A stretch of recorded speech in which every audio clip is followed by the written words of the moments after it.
Pastor, अभी lent का season चल रहा है। उपवास है 40 दिन का, जो फास्टिंग है वो किया जा रहा है। क्या ये इसमें कितनी सच्चाई है? ये बाइबल में जो जो 40 दिन का जो दिया है, जो यीशु मसीह ने किया था, और आज सभी लोग इस चीज को कर रहे हैं, तो इसमें कितनी सच्चाई है और आप इसके बारे में क्या कहना चाहोगे? लेंट जो है अक्सर गुड फ्राइडे और ईस्टर के पहले 40 दिन का फास्ट रखते हैं और संसार में बहुत सारे ऐसे कलीसियाएं हैं, जैसे कि एंग्लिकन चर्च है, कैथलिक चर्च है, ऑर्थोडॉक्स चर्चेस है, मेथोडिस्ट चर्च है। बहुत सारे ऐसे कलीसियाएं हैं जो ये 40 दिन का फास्ट रखते हैं। ज़्यादातर ये ट्रेडिशनल चर्चेस में हमको देखने को मिलता है। राइट। मगर ये जो 40 दिन फास्ट है, इसके बारे में जब हम देखने जाएंगे इतिहास में, सन 130वीं सदी में, 130वें साल से लेकर 202 साल के बीच में एक चर्च फादर हुआ करते थे जिनका नाम था आइरेनियस।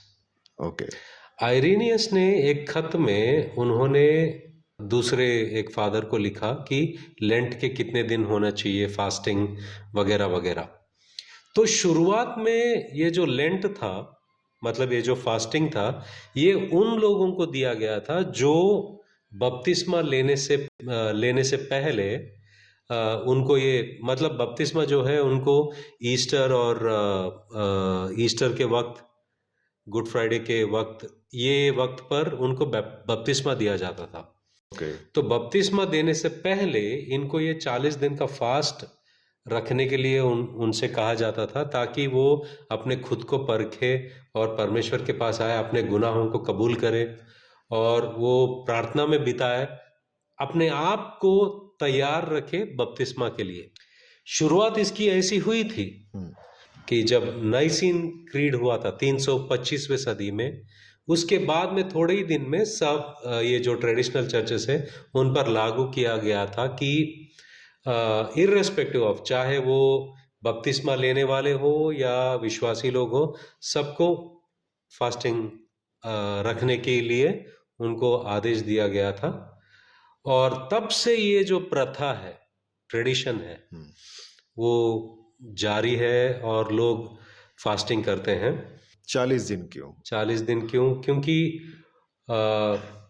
खास तौर पर वो बहुत सारे 40 दिनों को देखते हैं, जैसे कि यीशु मसीह 40 दिन फास्टिंग किए थे, उसको याद रखते हैं। और इब्रानी लोगों को, मतलब इज़राइल को 40 साल वो रेगिस्तान में उनको घूमना पड़ा, वो 40 दिन हो, या जब जोना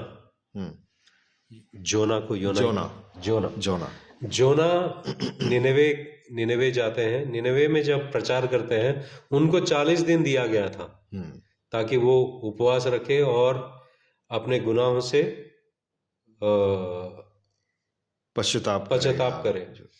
और मूसा जो है पर्वत पर 40 दिन रहा परमेश्वर की ओर से सुनने के लिए, वो सीनाई पर्वत पर।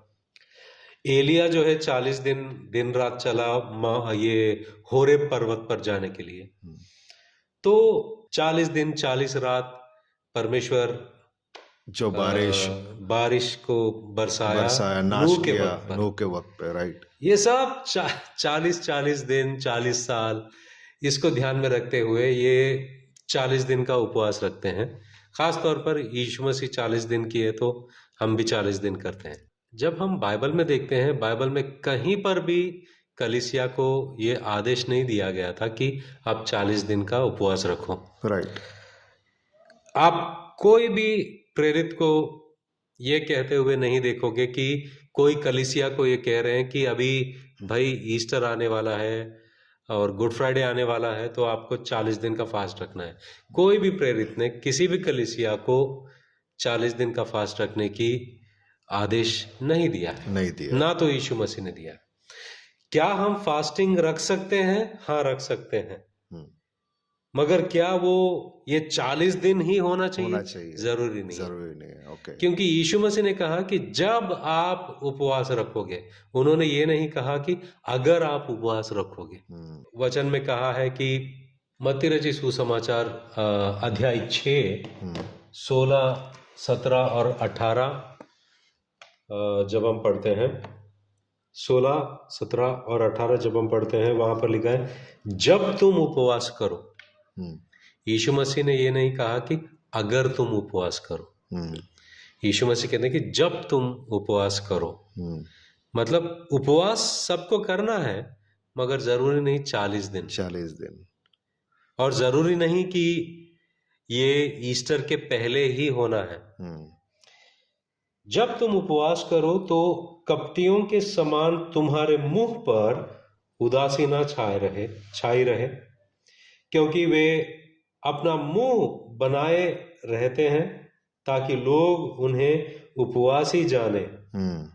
मैं तुमसे सच सच कहता हूं कि वे अपना प्रतिफल पा चुके हैं। परंतु जब तू उपवास करे तो अपने सिर पर तेल मल और मुंह धो। मतलब यीशु मसीह का कहना है कि फ्रेश नजर आओ। ऐसा नहीं कि उदासी छा गई आपके चेहरे पे और आप दिखावा क्या अब क्या कर रहे हो ब्रदर? अरे उपवास कर तो ताकि लोग नहीं, परंतु तेरा पिता जो गुप्त में है तुझे उपवासी जाने। इस दशा में तेरा पिता जो गुप्त में देखता है तुझे प्रतिफल देगा। आमीन। तो यीशु मसीह चाहते हैं कि हम उपवास करें, मगर दिखावे के लिए नहीं। दूसरी बात, लोग इन्हें प्रशंसा करें इसके लिए नहीं। तीसरी बात, इसका कोई नियम नहीं है कि 40 दिन करो और वो ईस्टर से पहला रहो। एक्चुअली ईस्टर के वक्त जो उपवास रखते हैं ये कुछ चीजों को परहेज करते हैं। नॉनवेज ना खाओ, मीठे चीज मत खाओ, आप जिस पे भी दिलचस्पी रखते हो वो चीज ना करो। जब आप पूछते हो उनसे कि ये सब क्यों कर रहे हो, तो बोलेंगे कि क्या यीशु मसीह के लिए इतना नहीं कर सकते हो आप? यीशु मसीह के लिए इतना नहीं कर सकते? यीशु मसीह के लिए आप नॉनवेज नहीं खा सकते हो थोड़े दिन के लिए? ऐसा बोल के इस चीज को कंटिन्यू रखते हैं। मगर मेरा पूछना यह है कि यीशु मसीह कब कहा है आपसे कि उनको नॉनवेज पसंद नहीं? यीशु मसीह ने कब कहा कि मीठे चीज मत खाओ? ऐसे बहुत सारे चीज है वचन में जो यीशु मसीह कहते हैं कि झूठ मत बोलो, गलत नजर से मत देखो, क्रोध मत रखो, और ऐसे बहुत सारे चीज वचन कहता है कि ये मत करो, वो मत करो। आप यीशु मसीह को दर्शाते हुए ऐसी जिंदगी जियो। ये सब यीशु मसीह कहते हैं। ये सब बातों को छोड़कर नॉनवेज नहीं खाना है, मीठा नहीं इससे क्या फर्क पड़ने वाला है?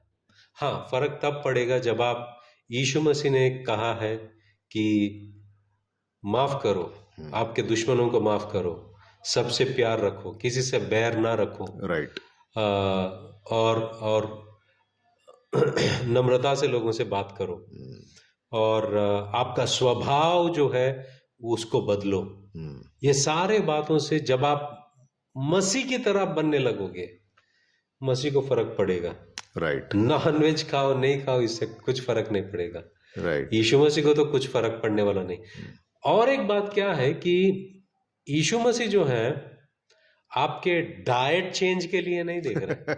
आपका डाइट चेंज करने से उनको कुछ फर्क पड़ने वाला नहीं है। राइट, मगर हाँ, आपका हृदय चेंज होगा, उससे जरूर फर्क पड़ेगा। वो प्रसन्न होंगे, उनको खुशी होगी जब आपका दिल बदलेगा। राइट। तो इसलिए वचन भी कहता है, पहला तीमुथियुस की पत्री 4 अध्याय 1 वचन से लेकर 5वें वचन तक पौलुस कहते हैं,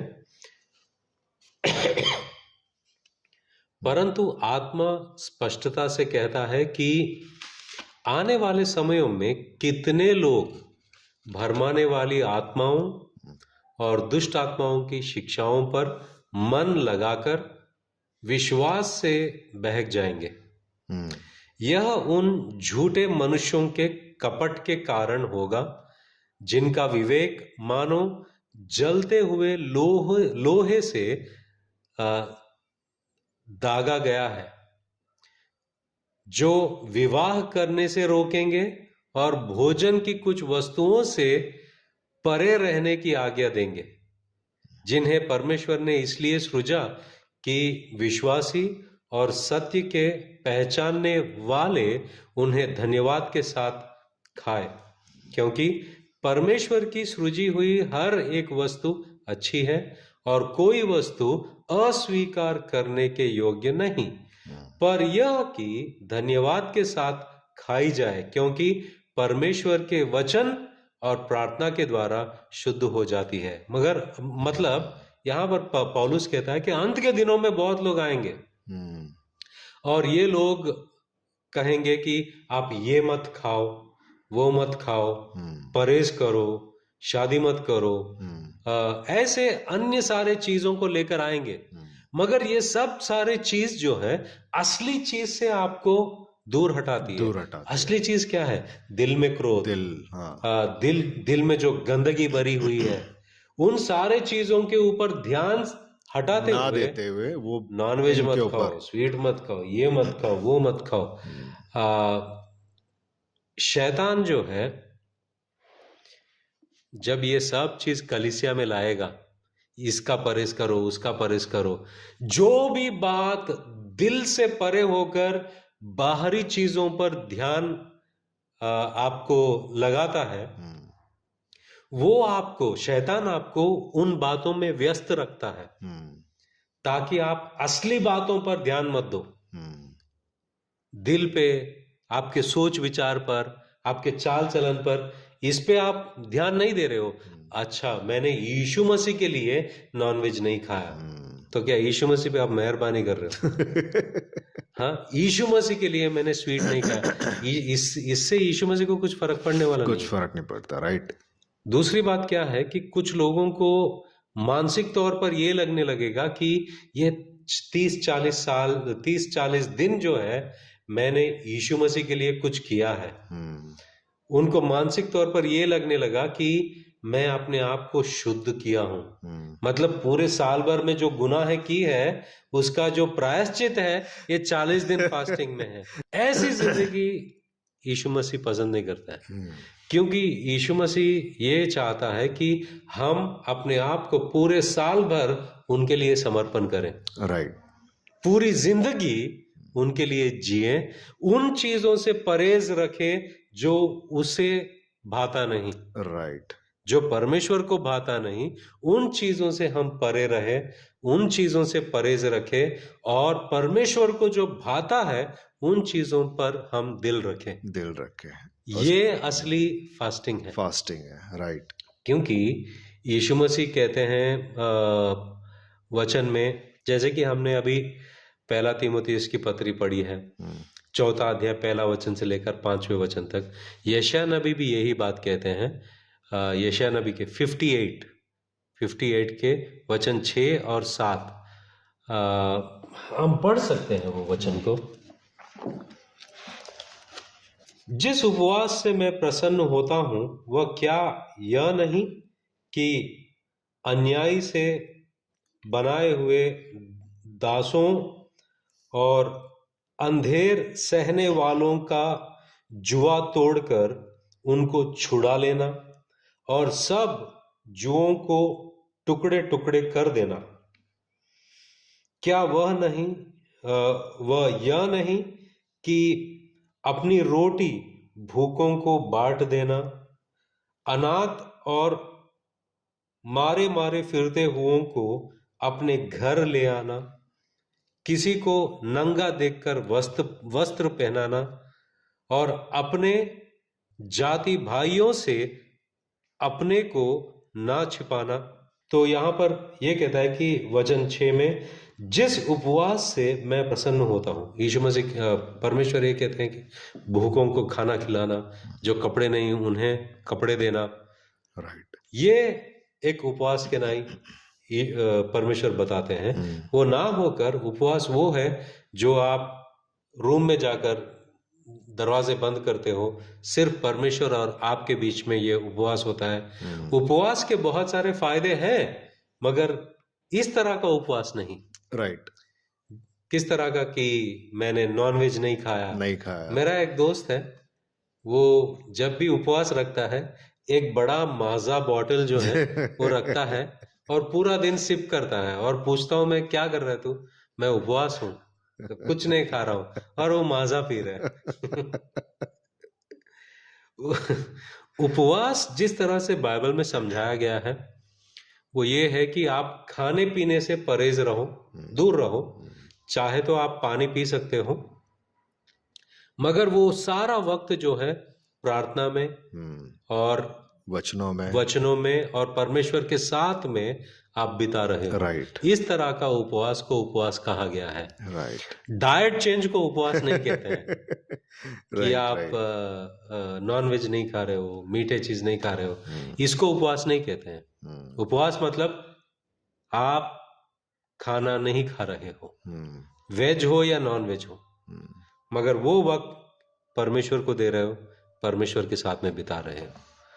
तो लेंट जो है, जो ईस्टर से पहले लोग करते हैं, अगर आपको करना है तो कर सकते हो, इसमें कोई गुंजाइश नहीं है, मगर सही उपवास क्या है वो जानना है। राइट। आप परमेश्वर के साथ में आपका संबंध बनाए रखने के लिए ये वक्त को आप बाहर निकाल सकते हो, मगर अगेन इसको एक ट्रेडिशन मत बनाओ।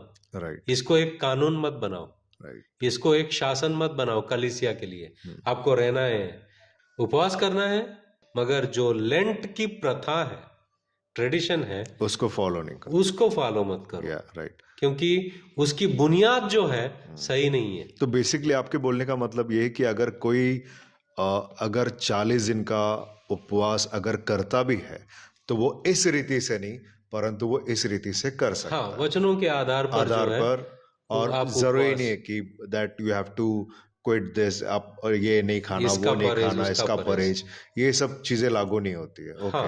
फास्टिंग को गंभीरता से लेना है क्योंकि ये परमेश्वर के लिए आपने समय निकाला है और परमेश्वर के साथ में वक्त बिताने का फैसला किया है, तो वो पूरा करो ना। मतलब अगर आपने सोच लिया है, बेसिकली ये बहुत सीरियस बात है कि जब सीरियसली लेना हल्के में नहीं लेना है, क्योंकि ये एक ऐसा वक्त है, आप परमेश्वर के लिए बाजू रखा है, परमेश्वर के लिए कुछ, परमेश्वर के साथ में आपकी संगति बनाने के लिए आपने कुछ सोचा है करने के लिए, तो वो ढंग से करना जरूरी है। लेंट जो है और लेंट का जो ट्रेडिशन जो है, इसकी बुनियाद जो है समझो पहले, क्या उससे परमेश्वर को कुछ फर्क पड़ने वाला है? क्या इससे आपकी आत्मिक जिंदगी में सुधार आने वाली है? परमेश्वर में मजबूत बनने वाले हो? किस तरीके से ये आपकी जिंदगी को बदलेगा, इन बातों को सोचो, मगर इसको एक ट्रेडिशन मत बनाओ। आप कभी भी फास्ट कर सकते हो, जरूरी नहीं कि ईस्टर या गुड फ्राइडे से पहले करना है। तो कभी भी हम उपवास कर सकते हो, आप कर सकते हैं। हफ्ते में एक बार कर लो, हफ्ते में 2 बार करो। ये कोई कानून नहीं है, आदेश नहीं है, ये आपके और परमेश्वर के बीच में है। मैं यही एडवाइस देना चाहूंगा कि फास्टिंग के दरमियान आप ज्यादा धार्मिक बनने वाले नहीं हो क्योंकि फास्टिंग आपको शुद्ध नहीं करता है, परमेश्वर का लहू शुद्ध करता है। यीशु मसीह का लहू आपको पवित्र बनाता है, फास्टिंग नहीं। दूसरी बात, फास्टिंग ये वक्त है जो परमेश्वर के साथ में आप करीब होते हो और आपका संबंध जो है बेहतर बनाने की कोशिश करें। फास्टिंग आपको बदलेगा, परमेश्वर को नहीं बदलेगा। फास्टिंग जो है वो आपको बदलेगा, परमेश्वर का हाथ मोड़ेगा नहीं फास्टिंग। तो ये बातों को ध्यान में रखना है। उम्मीद करता हूं कि आप इन बातों को ध्यान में रखोगे।